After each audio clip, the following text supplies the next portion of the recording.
پیارے بچوں السلام علیکم۔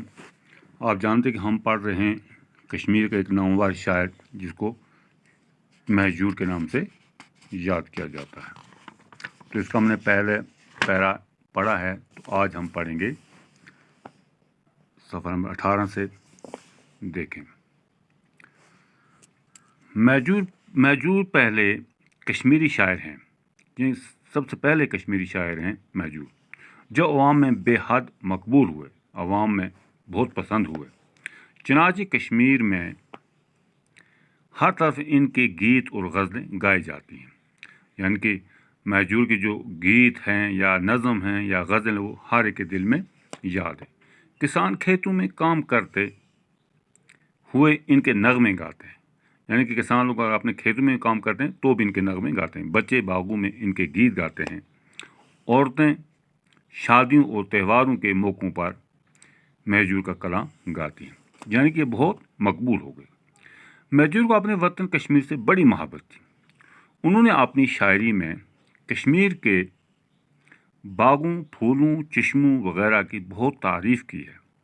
مہجور صرف شاعر نہیں تھے بلکہ اعلیٰ پایہ کے عالم بھی تھے، یعنی کہ بہت علم جانتے تھے۔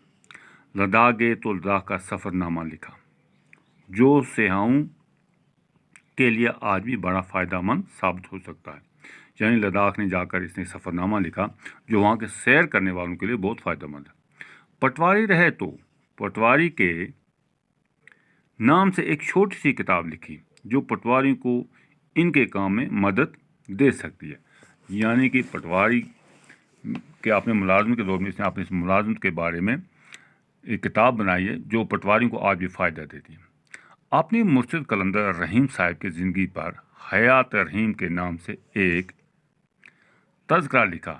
اس کے علاوہ ان کے اور بھی کئی تصانیف ہیں، یعنی اپنے اس نے مرشد جو اس کا پیر ہے اور رحیم صاحب، اس کے نام پر بھی اس نے کتاب لکھی ہے۔ مہجور کی مقبولیت کا اندازہ اس لیے لگایا جا سکتا ہے کہ ان کے کلام، ان کی زندگی میں کلام مہجور کے نام سے 11 حصوں میں اور پیام مہجور کے نام سے 6 حصوں میں شائع ہوا، یعنی کہ کلام 11 حصوں میں اور 6 حصوں میں الگ الگ شائع ہوا۔ مہجور کشمیر کے پہلے شاعر ہیں جن کا کلام ان کی زندگی میں کئی بار شائع ہوا ہے، جہاں تک کہ بعض حصے دیوناگری اور رومن رسم الخط میں بھی شائع ہوئے۔